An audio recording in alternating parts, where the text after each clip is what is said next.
So our session today focuses on GL Assessment's Pupil Attitudes to Self and School Surveys, or PASS.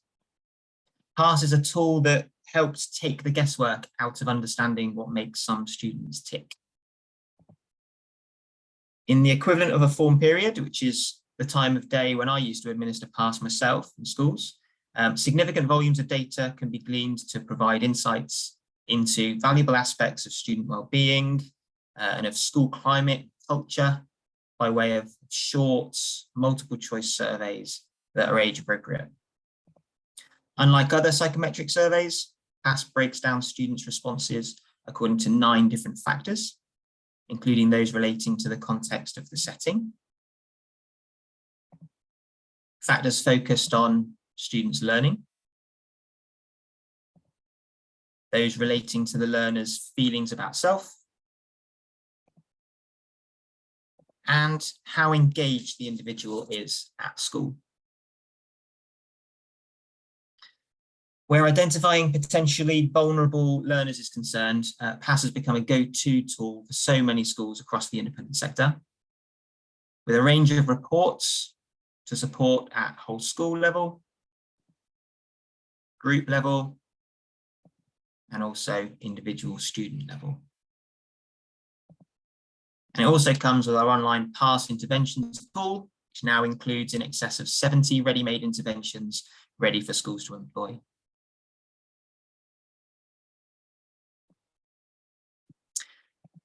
So I'm really pleased to be joined this afternoon by both Nicola Lambros, Director of Education across Europe for the Cognita Group and also the author of the PASS interventions tool, and Cognita School Improvement Partner and former head of Oakley House School, Rhian Ferriman. Rhian will later provide us with an insight into specifically how the data derived from the use of PASS supported her and her colleagues at Oakley House. But first, I'd like to ask you, Nikki, how you consider PASS to be different to other similar assessments that are available to schools, please. Hi, Andy. Hi, everyone. Lovely to see you all. Yes, so my journey with PASS started about 12 years ago now, I think, when I was actually a head teacher in an international school. And I had one of the GL assessment, the international team come and visit me, and they had mentioned, we were talking about the Cat 4 actually, and they mentioned, oh, there's this other, knowing your interest, there's this other assessment that you might be interested in that measures pupils' attitude to self and school. And there's one factor in there, learner self-regard, that if a child's learner self-regard is low, it doesn't matter how capable they are or what their cognitive ability is, they are far more likely to underachieve.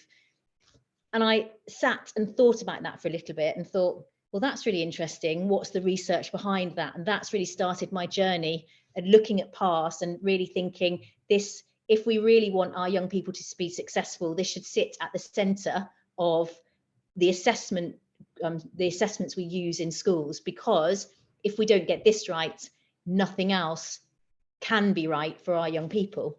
And the reason I really like PASS, the reasons it's different, is that if you are asking a child to do a Cat 4 test or a progress test in English or a progress test in maths or a GCSE or an A-level exam, what we're actually asking those young people is to show us what they can do, show us what they have learnt.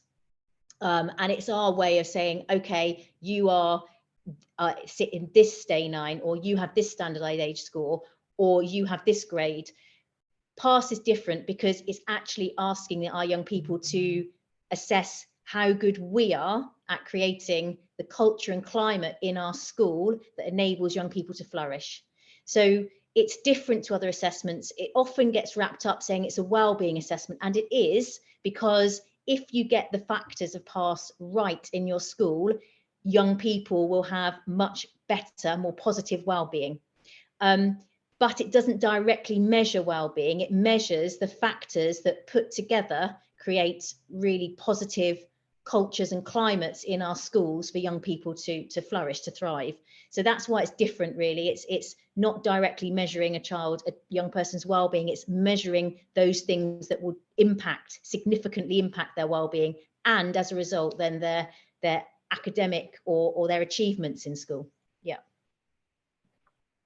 Obviously, the 9 factors within that you've mentioned already, self-regard being pretty critical to everything else. Did you want to pick up on any of the other factors that are highlighted through the reporting? Yeah, so I think we've got some slides coming up about how we've grouped them, and I thought I would just go through to give just a quick overview of how the factors are grouped and what they actually mean. So our contextual factors, if you look at the research behind them, feelings about school is essentially looking at how connected a young person feels with school. And so we know there's a lot of work happening in schools around EDI and thinking about inclusivity, thinking about how do our young people feel connected to their peers, to their teachers, and connected to the school community. And we also know that if young people don't feel connected to their peers, the school community, and they feel that exclusion, that can have, particularly in the adolescent years, looking at a lot of the research by people like Professor Sarah Jane Blakemore, we know that this can actually determine their health later on in life. So it can have quite a significant impact on their mental health as they go through adolescence, and actually their physical health as well. It's quite interesting research. So this feeling of being included, being connected, is particularly important for adolescent young people. So so this is an important factor. The other thing we know as well about feelings about school, that if it's low, it can indicate that a young person is perhaps being bullied or is a victim of bullying, and you can dig in a little bit about that. Then you've got attitudes to teachers. There's a lot of research now, and then we're talking more about the importance of relationships and a teacher's relationship to their students. The research here is, you can dig into it for ages, but it's talking about how actually those young people who've got stronger relationships with their teachers do better academically. And so it's not always how something's taught. We talk about pedagogy often, and we get very sidetracked talking about cognitive learning techniques. So thinking about cognitive load theory, for example, spaced practice, retrieval practice, etc. But actually, at the end of the day, if that young person walks into that room and doesn't feel they've got a trusting relationship with that teacher, they don't feel safe in that room, they don't feel positive about their relationship with that teacher, that in itself is going to lead them to be less engaged with that lesson and less engaged, less motivated to work for that teacher. It makes sense, but the research backs it up. And then we have general work ethic, which I'm going to talk a little bit more linked to some of the motivational factors, and attitudes to attendance. And the attitudes to attendance one is interesting because there is research behind this that shows if this starts to drop, it can predict poor attendance later on, about a year later. So it's a good one to keep an eye on, just to make sure that you are engendering in your young people positive attitudes to coming to school. They see school a good place to be. Mentioned already a couple of times the nature of some of these factors being sort of early warning signs, really.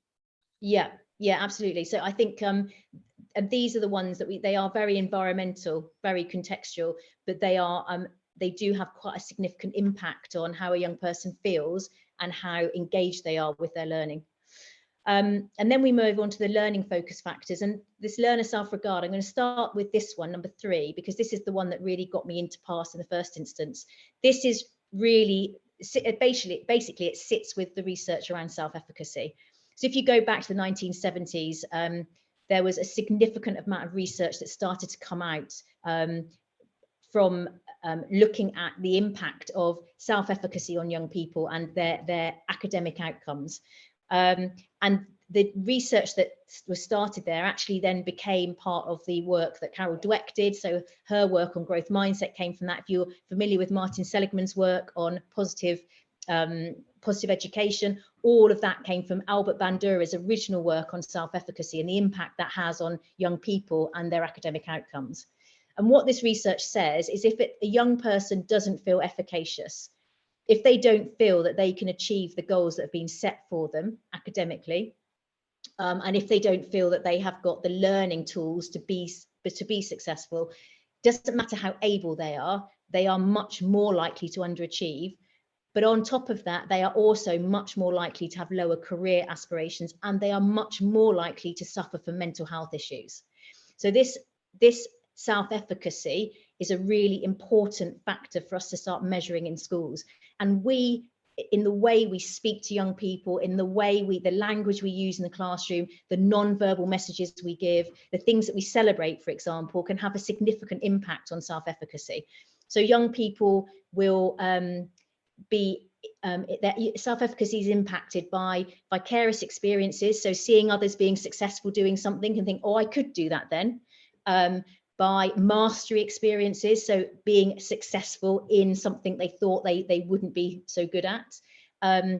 From looking at social persuasion, so teachers saying you can do this and supporting them and giving them support to overcome difficulties to achieve success, and also emotional arousal. And this is the interesting one, that if a young person hasn't got very good self-regulation of their emotions, that can also impact their self-efficacy, which is the kind of link with the mental health piece.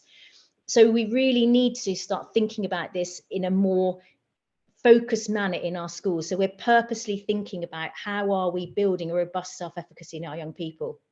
And factor number 3 measures a young person's self-efficacy over a period of time. So if you have a low score in that, that's saying, in the most part, this child is not feeling very efficacious in all of their lessons. Perceived learning capability number 2 is a snapshot in time. And this is interesting because if you look at children going from year 6 into year 7, they might feel overall quite efficacious. They might feel I can achieve the goals that are being set for me. But at this period of time, right now, where the context around me has changed, the expectations have changed, I'm not feeling quite so efficacious. So you might see a drop, and that's where you see the perceived learning capability drop. And the warning sign there is we need to get that back up so we don't start impacting their learner self-regard in the long term. So these two kind of sit hand in hand, but the learner self-regard is the long-term measure of self-efficacy. It's a very simple thing, but and sorry to interrupt, Nikki, it's a very simple thing, but one of the things I used to do in schools was actually look for actually calculate the difference between the 2 scores of factors 2 and 3 to try to identify where there may be an additional requirement to intervene, even if, as we'll go on to look at a bit later, I think with Rhian, both received some sort of green RAG rating. Yeah, I hadn't thought about doing that actually, but that would be a really good strategy to use in schools, to have a look at those differences. Yeah. And the other one, preparedness for learning, is interesting because this is directly measuring how efficacious a child feels about their learning skills. So, for example, when I was a head teacher in an international school, I was setting up the first year of my I was setting up a senior school, and the top year group were basically the first at doing everything. And when they went into A-level, they hadn't had the experience of seeing other A-level students be successful in A-level. So they hadn't had those vicarious experience of seeing others be successful. They hadn't seen what you needed to be an A-level student. And we did pass, and their preparedness for learning was really low. And we realized that what we hadn't done is prepared them for the changes in the study skills that you need moving from GCSE to A-level. And so we very quickly then took their PSHE lessons and their form time and used that to teach them the learning skills that they needed to be successful A-level students, because that was different to GCSE. And then that factor, the score of that factor increased. So this is basically measuring, do I feel that I have got the learning techniques, the skills to be a successful learner? And that can also be whether I can focus, whether I know how to attempt a task. And when you look at some of the self-regulatory theory, even things just like, do you know how to plan a task, monitor your progress through a task, and then reflect at the end to say, what would I do differently next time? It's some simple things like that. So that's preparedness for learning. And then confidence in learning is really looking at resilience. So we hear about resilience an awful lot in our schools, but we don't always know how we can measure that. If you're using PASS and you're measuring confidence in learning, it's directly measuring their perseverance, their grit, their tenacity, their resilience, their ability to keep going even when things get tough. and we know there's a lot of research around there. You can look at Angela Duckworth's work, you can look at Carol Dweck's work, all of this idea of having that growth mindset, that resilience, that grit, that perseverance to keep going until you achieve a goal, and using setbacks as learning opportunities, not feeling it's failure.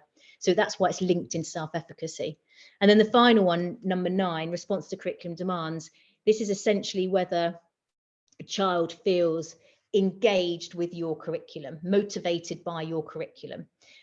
So general work ethic and response to curriculum demands are the motivational factors. General work ethic is whether a child is generally feeling motivated in life. And that can be linked to a few things, but it's essentially, if you look at Rhian and Decky's self-determination theory, this idea of autonomy, control, and being able to feel that they have got some autonomy and they're able to control their outcomes and control the expectations that they have on them. This is where this kind of fits in, whether they feel that they are working towards, or they've got a real purpose in their life and they feel motivated. Whereas response to curriculum demands is much more about the actual looking at motivation and whether children feel intrinsically motivated by your curriculum. And it's quite tricky, this, because not many children are intrinsically motivated by a GCSE or an A-level curriculum, but they will have some kind of motivation, that they will see a purpose in it, they will want to engage in it. And it also, if you're looking at younger children, then you're looking at whether your curriculum is engaging them. Do they enjoy the curriculum? Do they think it's relevant to them? So if we're working in the primary school setting, and you can think about the topics that you're teaching, you can think about how you're approaching science, it can start to think about whether our curriculum is actually what our young people see is important to them as well. So that's where those two fit in, those two motivational factors.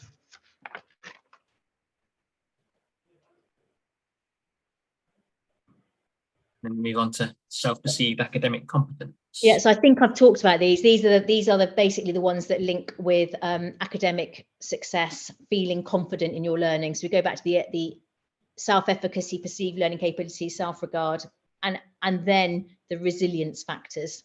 Yeah, and I guess the last thing I would re-emphasize with that is that we really have to take note of the fact that if your children are walking into a classroom and they are not feeling efficacious, they will not achieve the outcomes that they should be able to achieve, full stop. There is so much research out there saying this, and yet often when we're in a classroom and a child is not doing so well on their maths test or their English exam or their physics or their languages, we give them more of that. So maths is an interesting one, because some children say, I just can't do maths. And then what we might do is they might do a test and go, okay, you've got 30%. You need to go in that class, you need to go in with your teacher and do more maths at lunchtime and break time. So those children start to think, well, I'm being punished because I can't do maths. And I know I can't do maths. So actually our approach to how we work with those young people, rather than just giving them more maths, it needs to be a much more of a coaching relationship. It needs to be building their belief in their ability that they can achieve the goals in maths that are being set for them. So it kind of shifts your thinking about how you're working with young people to actually enable them to achieve their best outcomes. It's not just about doing more of the academics, it takes more of this psychological approach to it as well. As a former maths lead, I will simply say amen to everything you just said. Final thread around engagement, which again, we touched on these two and others as well. Yeah, and I guess so these two, essentially, what's interesting with preparedness for learning is that if you are in a classroom and a child is misbehaving, this is the factor that is most strongly linked to misbehavior in the classroom. Because if a child doesn't know how to start a piece of work, they are unlikely in front of their peers, particularly as they get older, to say, I don't know how to do that. It's much easier to mess around. So preparedness for learning, one of the things that I found quite interesting in another kind of branch of research I was doing is the link with literacy skills.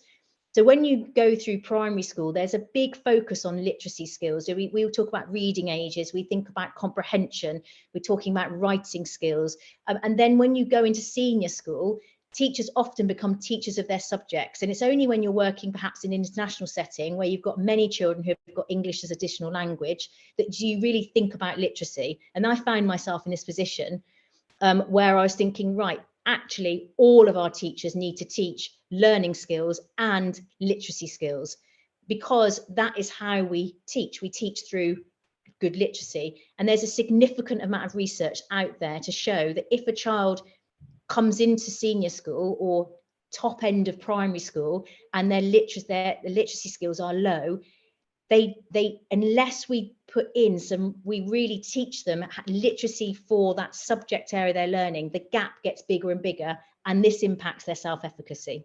So this, in preparedness for learning, it's quite interesting to think about literacy, and particularly if you're a senior school teacher, how well are we teaching literacy across the curriculum? So technical language in each subject area, the literacy skills for science, for maths, for English is an obvious one, languages, and really thinking about that. And I did quite a lot of work on that at one of my schools, and we looked at the impact, and it had a significant impact on our young people, even with young people who we didn't necessarily think had lower literacy skills. It really supported them in feeling more efficacious in terms of their learning skills.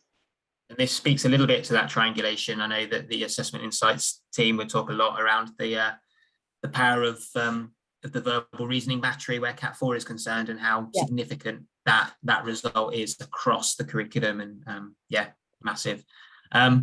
Great. Now, I know that when I used to run PASS, I used to almost jump straight to the individual student report and look at those, partly because it was and is a sector where class sizes afford you that of course, but I know you're a huge advocate of how a school's climate and culture can really foster that positivity and sense of belonging, and I wonder how PASS, your experience of PASS, has sort of helped to that end. Yeah, I guess part of it is using the factors and the scores of the factors just from a whole cohort level. So we're looking at a whole school and then individual cohorts to really start thinking about the aspects of, I would say actually it's more, climate has some environmental, as in physical environment dimensions in there as well. It's the culture is more about what PASS is looking at specifically, because it's the way we do things around here. So an example, I worked with a school where they were trying to engender a more holistic education, a culture that enabled their young people to feel successful despite their cognitive ability. And when I went into the school, this is just an example, the first thing I saw when I went into the school was a big banner. And on this banner, it said, last year we achieved 70% A's and A stars at A level. And then they had the A stars to be, I can't remember the exact stats, but it was something like that. And then next to there was a trophy cabinet, and they had in there the maths scholar, the English scholar. And when I walked in to do this workshop, I said, so the first thing a young person sees when they come into your school is what you value in this school is getting good A-level grades and being a good scholar in your academic subjects. That's the message you're first getting when you walk in. There was nothing in there with art, design, sport, and it's only a small thing, but if that is what we are celebrating, then that is what the young person starts to believe is what success equals. And we in the British curriculum and in the English curriculum, we do have a challenge, because ultimately we say to our young people, your future is determined, and this is not right, I don't agree with this, but your future is determined by the grades that are on a piece of paper. And that for young people can then, unless we try to counterbalance that by the language, the activities, the things we're doing in school, can become their thought of what equals success. And when I was doing research around this, so my master's was very much based on research on self-efficacy, this A-star culture in some schools can absolutely destroy young people. And also looking at the research on setting, for example, setting in a school is not a bad thing, but it's got to be done very carefully, because sometimes if you don't do it really carefully, you put a lot of pressure on the children in the top set, because they're always thinking, I've got to stay in the top set or I'm a failure. And the children in the bottom set are saying, well, I'm never going to get up there, so I just as well give up now.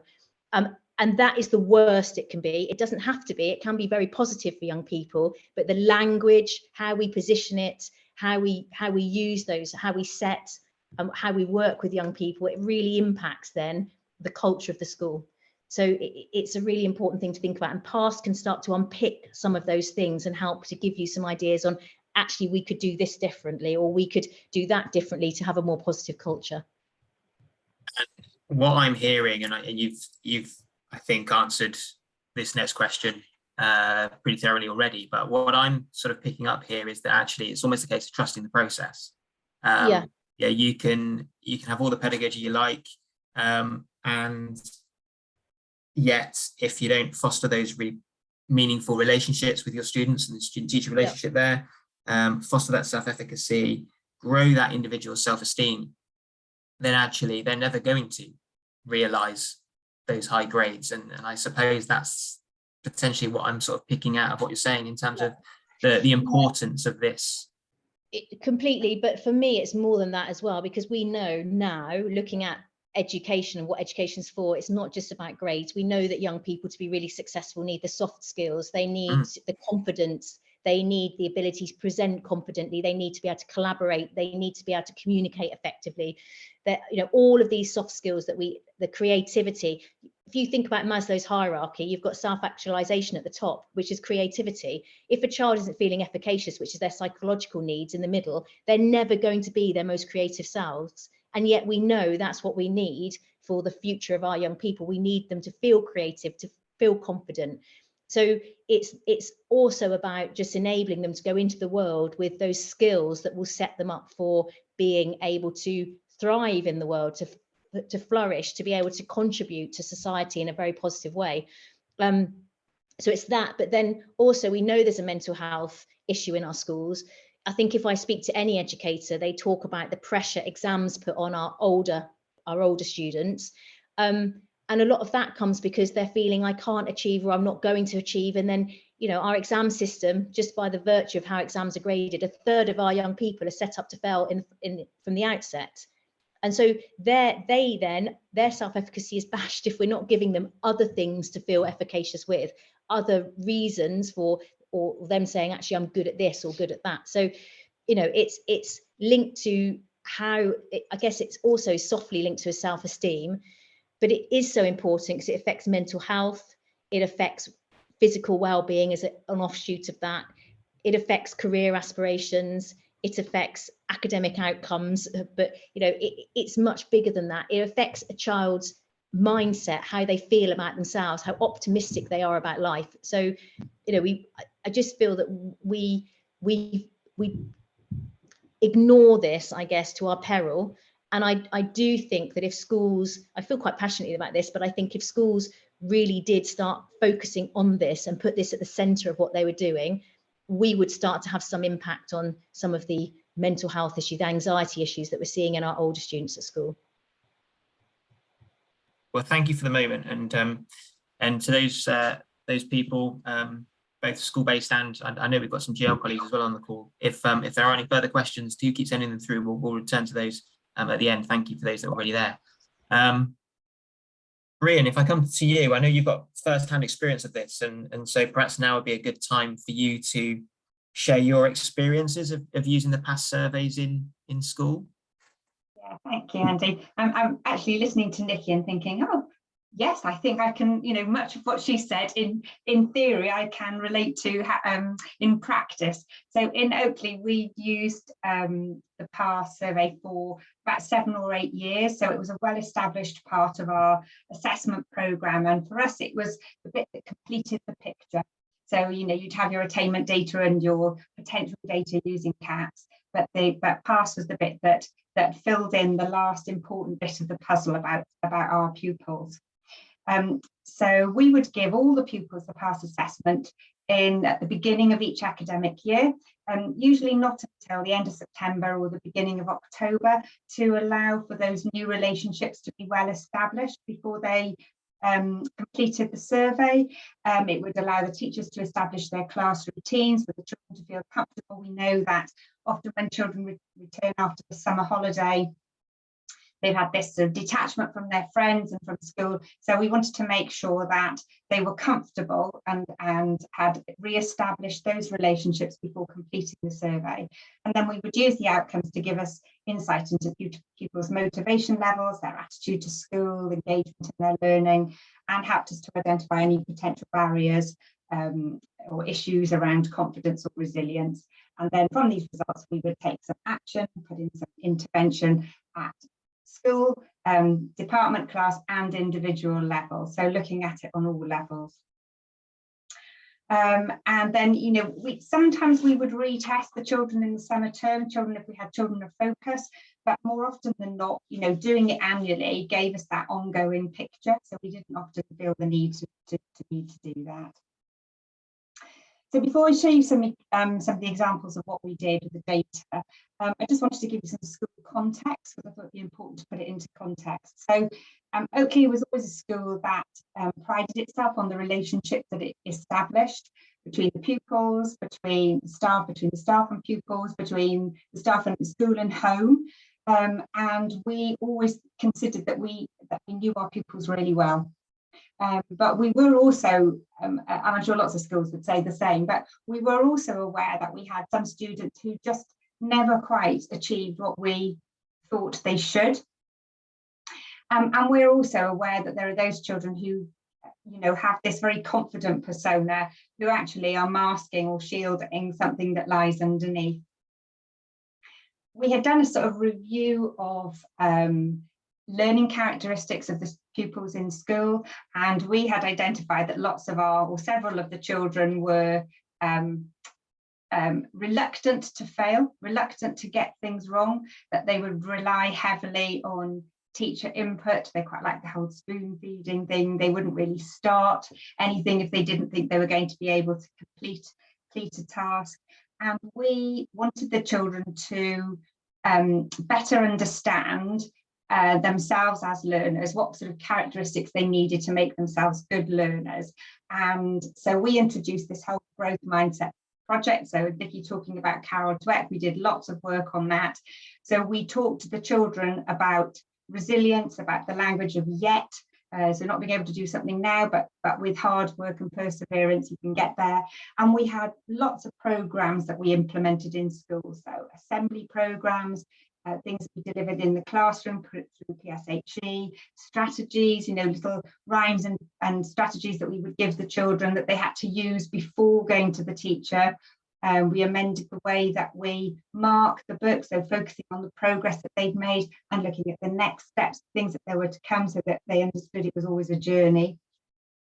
And then PASS really supported this work, this growth mindset work, and helped us to get a better understanding of how each child saw themselves as a learner, and their attitudes to perseverance and to challenge. And then we were able to look at our school as a culture as a whole. So look at the whole school, we were able to pick out the departments, things or classes that did well, and then obviously looking at the individual data as well.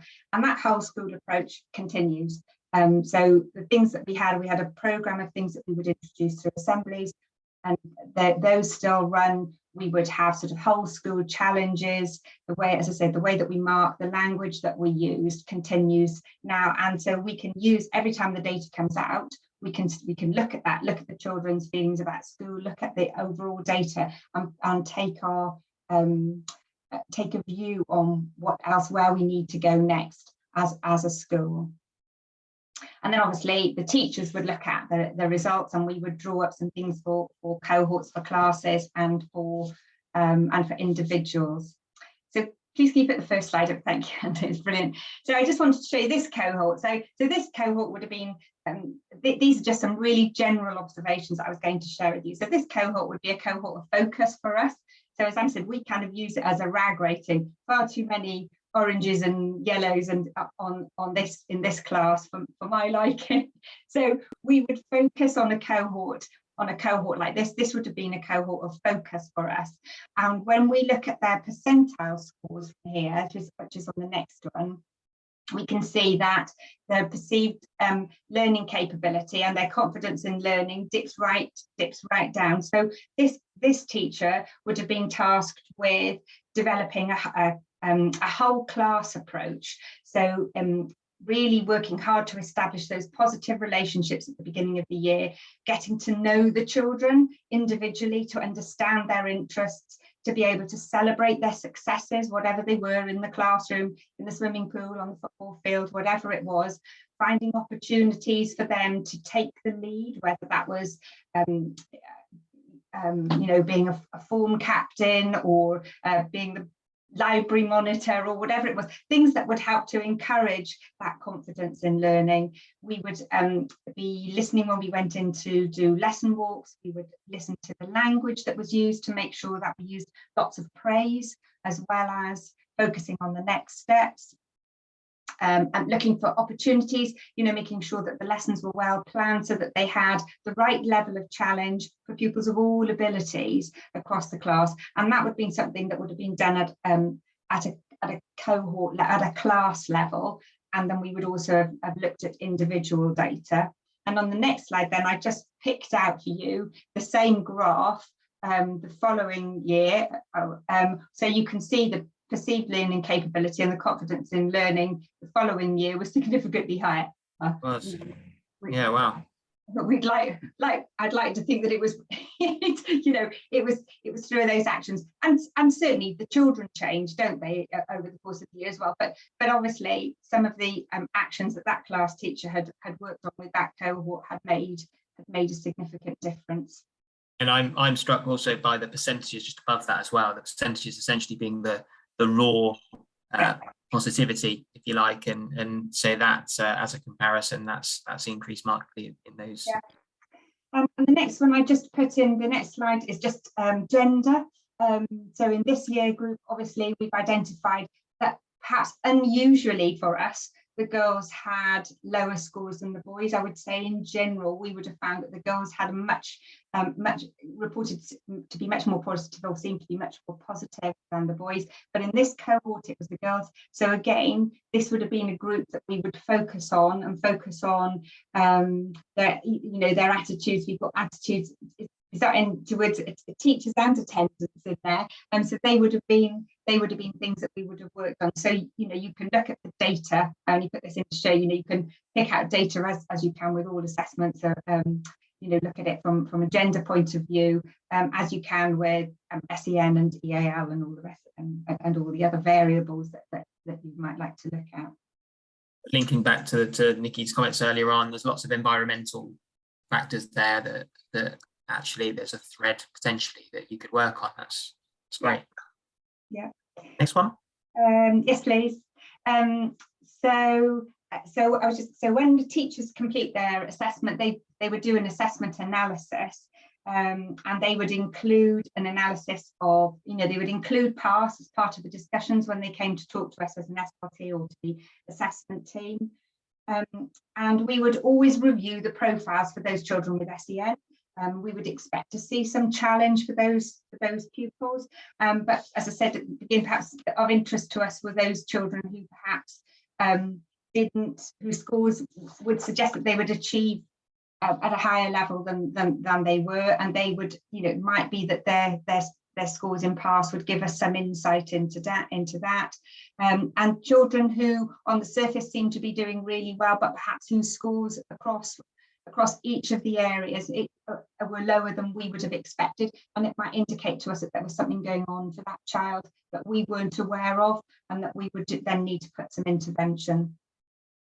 And those interventions might be anything from, you know, seating arrangements, one-to-one or small group sessions. We used to do some meditation for those children who were anxious or showed some anxiety. We did some pre-learning and some revision groups, social interaction groups, all sorts of well-being sessions that we would do, and you know, go out of our way to find opportunities in school for children to take positions of responsibility, to participate in sport, to lead on art, you know, even to work with the younger children. So some of those, their skills, their talents and skills were around, you know, being really kind and supportive and being able to look after the younger children. It's finding whatever opportunities you can. and then supported by the class interventions that I've spoken about and our whole school programme that would run continuously. These are just highlighted. Sorry, I was just going to highlight those two children. The two with the red circles are both children with ASD. This actually is a profile of a year 6 cohort. So we would know that those children both needed enormous support, particularly in preparation for transition this year. The pupil at the bottom really struggled since lockdown, and actually has a sort of a blended programme of doing some in school and some working from, you know, lessons from home on Teams, as we would do. And then the two asterisk one. Oh, actually, if I skip on to the next slide, I'm sorry, and I just come back to those two. This was just as an example. It's a really simple way that we would action plan. So the teachers would do this for where the children had lower scores, would put some ideas for their intervention, and then would review it and put comments. It's really basic, not but if I go back then to the previous slide, my two students with the two purple stars, I just wanted to, or my purple asterisks, I just wanted to end on this. Really is about remembering to celebrate the positive examples as well. So these two I've highlighted. The top one is a pupil with who's severely dyslexic, but who has, you know, with the support that they get in school and the programs that we've put in place, you know, has a really positive attitude and feels very confident in their learning, which for us is something to celebrate, and to you know, the positive actions that we have taken in school have made a difference to that student. And the one underneath is a late starter, so a student that came into school into year 5 and absolutely hated everything to do with school to start off with, because having done not a lot over lockdown period, found coming back into school and catching up really difficult. So it was really just to make sure that you use it to celebrate success as well. Absolutely. And I hearing you speaking, I mean, the context is so key, isn't it? The context of the setting, the context of each individual, and any assessment, whether it be an attainment test, abilities test, an attitudinal survey, it should have the power to surprise you and to provide you with information and insight that you don't have, but also, I think, importantly, that almost objective viewpoint that hopefully affirms as well the things that you do well in schools and those sorts of things. And I'm struck for that that student you just referred to, the lower of the two asterisks is the perceived learning capability, which, as Nikki said earlier on, more of a snapshot in time, so much higher than the longitudinal self-regard, which for me suggests that something was going very, very right at that point in time for that young person. Rhian, thank you for sharing that. Brilliant. Nikki, if I can come back to you, I know the Independent Schools Inspectorate is putting at the heart of its Framework 23 the Children's Act and the active promotion of well-being in students, in all students in school. How valuable do you think PASS could be to that process? Yeah, so I think when you look at the new framework, it is very much around putting the child at the centre of what you're doing, which is what PASS essentially is doing. It's saying, right, I need to know how you are feeling about the school experience we are creating for you. And so that's why I think it can really support with the inspection process, because it's measuring those things that those feelings that a child has that are a result of what you are doing in school. And that's really what the new framework is trying to get at. It's looking at how we holistically educate a child and how we develop them from in all areas, not just their academics, but their confidence, their well-being, you know, their skills, their values, all of those things. So that's why it's a good tool to get an idea of how well we're doing that with our young people. And I would argue that if you are coming up for the inspection in 3 years' time, or going on sooner than that with the new framework, if the data is very positive, it gives a really positive story as to why you feel you are fulfilling the outcomes that the ISI new framework is trying to achieve for schools, for independent schools. yeah, so I think it's a nice fit because it's really looking at the holistic education of young people, and essentially that's what PASS is. It's saying this is by what we do in school, how we teach, our approach to teaching, the culture that we have created. We are then developing young people who love learning, feel highly efficacious about their ability to learn, and their ability to tackle learning challenges, who have good connections, good relationships with older people, as in their teachers, and with their peers, who feel part of the school community, who feel valued and included into that community, and who are motivated. So, you know, they're going to go out into the world feeling confident that whatever challenge is thrown at them, they have got the skills, or even if they haven't got the skills, they've got the confidence to go and find those skills. They've got the motivation, the grit, the resilience to keep going until they get to the solution they want to. And so I think that's why I feel it's an important part of what we're doing, and it fits nicely with the aims of the new framework. Evaluation, hopefully. Fab. Okay, well, I'll come to both of you just to sort of to close. So is there any other additional advice for schools that either you want to share, to sort of, if schools wanted to further enhance their practice in these areas? Yeah. I was thinking actually, and I'm going to go a little bit theoretical because Rhian might want to be more practical, but I was just thinking about when Rhian was talking, it reminded me of the research that sits behind PASS. So the kind of body of research that's really useful to dig into if you're interested is the research that sits in MBE science, which is mind, brain, education science. So it's essentially the research that is knitting together the research on cognitive science, neurology, and then psychology and behavioural sciences, and bringing all of that together to see how does it work together to create healthy individuals or flourishing individuals. And some of the interesting research that I kind of go off on a tangent with at the moment is looking at some of the neuroscience, which is a little bit of a bridge too far when you're thinking about what does it look like in the classroom. But when you look at some of the work of people like Mary Helen Amodio-Yang and her research on emotions and how emotions are the rudder for learning, there's quite a lot of, she works with Antonio Damasio, and they've done quite a lot of research around how a young person's emotions will essentially steer their focus, their engagement, their learning. And if we just think about that for a second, we're actually saying that if a child is in a positive emotional state in the classroom, we know this, but there's now the research to show if they're in a positive emotional state and they feel positively about their peers around them and their teachers in front of them, and they are essentially their emotional rudder, their steering is going to be focused on engagement and learning, and their brain is open to learning. And so essentially that's why I'm going to kind of go full circle and say that's why from the very outset when I first came across PASS, I was intrigued because I felt this is going to give me kind of the key to unlock that ability to look at how we are measuring the impact that we're having on our young people, and sometimes a little bit of the soft skills as well, because we can't really measure those particularly well, but it's a kind of a route into thinking about that and thinking about whether we've got the right culture in our schools. Thank you. And I think that speaks a little bit to, we had a question from Catherine about sort of some of the related research that you've mentioned. You just mentioned again a couple of key bits there. I know that in the interventions tool, there's a lot of research-based, evidence-based information. Yeah.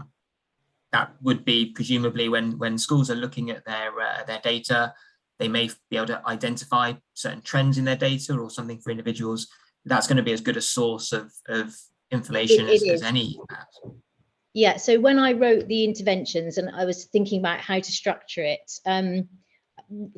the framework or the structure that put together was the introduction is essentially, look, this is the research that sits behind it. Now I'm going to put a caveat on that in that I wrote these 4 or 5 years ago now, and since then I've done lots of reading. You know, there's been other things I've been thinking about and researching, and certainly Mary Helen Amodio-Yang's work. There's a great podcast. I shouldn't advertise podcasts, but there's a great podcast where she's speaking to I think it's Ollie Lovell or James Mannion. So if you look at the ERRR podcast or James Mannion's podcast of Rethinking Education, there's a great one there, and you can hear her passion for talking about how we should reframe schooling to center the child to be at the center of what we're doing, because of this link with emotions. But I think, so if you look at the intervention toolkit, that the research sits first, then it goes down into, okay, so what would it look like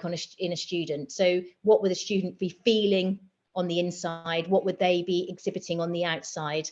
For if they've got high factor, if they're feeling they've got a high score or a low score, then it goes down to questions that you can ask from a school level, a whole school level, a cohort level, a class level, and an individual level. And then it moves into the interventions, which means that if you just got a teacher who's short of time, they just want to go, okay, this is low, what can I do? They can look at the interventions. And when I've tried to written them, I've tried to link those to research as well. So they're not just plucked out of the air. They are research informed. And so they can just go to the interventions. But then if you're more interested as a member of SLT or someone who's working more closely with a young person, you can then read the research and have a look at that yourself. But like I say, I've got more thinking since then, but it's a good place to start. Thank you, Nikki. And to answer Catherine's question maybe more directly, when you get the recording, maybe going to sort of 50 minutes into this webinar might be a good place to start for a list of related research. And I know there have been other bits and pieces that have been mentioned, Carol Dweck, Sarah Jane Blackmore, and others throughout. Thank you. Rhian, I wonder whether I can ask you one of our attendees' questions, which is the degree to which you might communicate results from something like PASS to parents and carers. Is that something you did at Oakley? So we told parents that we did the survey, but we didn't issue it as a set of outcomes or results. I think it needs more understanding than just a set of numbers that goes to parents. If we had concerns, it would certainly prompt us to have those discussions with parents, but we wouldn't share. But certainly we used to run assessment parent engagement meetings just to talk to parents about assessment, what it means, so they understood formative as well as summative assessment. And we would always talk about PASS as part of that, as the third part of the puzzle. And the parents were always, really pleased that we were doing something like that would monitor and that would add to our picture about the children, but we didn't share the numbers or the scores. That's great. And my own experience was that I would always I'd always provide our head with a one-pager on the students were she to have meetings with parents or any member of staff for that matter. And I think it's really important what you were saying earlier on about triangulating and adding this context. I think is so crucial that whilst it may not be shared directly, it certainly builds the picture, and that's great. We have one other question, I think. Time for one other question anyway. I know that when I was last in schools, there was a lot of noise around Paul Dick's book, When the Adults Change, Everything Changes, and Polly wonders about sort of the research, and maybe Nikki, you might be able to address this one. Yeah, I was thinking around relationships with teachers and whether there's sort of a good summary or an interesting piece that you can direct people to on that. Yeah, so I was just thinking if I can remember the actual researchers, and I can't. I know I've got it. I know if I dive into my Google folders, I will have the research there. I think I was thinking what books would be good to read. Well, there is quite a bit of Sarah Jane Blakemore's work. That's kind of the neuroscience, which is quite interesting, and the importance of relationships. I do know when I was reading some of Tracy Espinosa Tokuhoma's, she works in MBE science, and she references other research, but she talks about how there is some research that says as soon as a teacher enters a room, students will within the first few seconds, as in 10 seconds, will make a judgment by the way they hold themselves, the way they use the language they use, their voice, their tone of voice, whether they trust them, whether they're going to engage with them or not, which is really interesting. So so that kind of that's terrifying. It is. But when we are told in teacher training about how you conduct yourself in the room, how you how you stand in the room, you know, how you use the space in the room. It is really important because it does influence the relationship that those young people have with you. There is research to say that relationships with teachers becomes more important as young people get older, which we kind of know. And I was thinking which is a good book, but I think probably Graham Nuttall's book is quite a good book. It's not directly related to relationships, but it's if you haven't read it, it's a brilliant read, and it's and I've just forgotten. I had the name and the title in my head, and it's just gone out of my head because I'm on the spot. The Secret Lives of Learners. But his book is a really good read. It talks about the culture of the classroom and how that is so influential to a young person's engagement in learning and their achievements in school. So that might be a good place to start. But I can certainly find those if someone's wanted to contact you, Andy, I could certainly dig out those research articles and send them to you. Thank you very much. I could sit and talk about PASS all day because I think we both share the same opinion that if there's one of GL's assessments that should be used in every school, it's probably this one over all the others. Yep. But I think we do probably have to finish. If there are any other questions that remain, I'll make sure that there are responses received in the coming days as well. If yours is already a school that makes use of GL's tests and surveys, then I'd encourage you to reach out to our Assessment Insights team. If you haven't taken advantage of it already, be very happy to arrange an online call such that you can discuss your school's PASS data or any other data that you get from GL in depth with one of our experts, and you can find the details on screen now.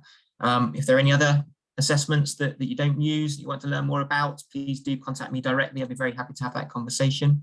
We've also been really pleased and excited this last term, actually, just to introduce the GL data dashboards to TestWise. It's a new way to visualize schools' data at whole school and cohort and individual pupil level. It went live last term for users of 2 or more of our digital assessments. And you can learn more about that by clicking the link, which is on the screen now, which will be in the PDF that's shared with you, or visit the reporting area of your TestWise account. It's in there. Tomorrow we'll be sharing with you a short, literally sort of 60 to 90 second survey relating to this afternoon session, and we'd really value your feedback on that. Thank you in advance for completing it. But otherwise, I think it probably just remains for me to say thank you again, Nikki and Rhian. Thanks so much, and to everybody attending today. And I hope that the rest of the summer term goes well for everybody that's here. Thanks very much. Thanks, everyone. Thanks.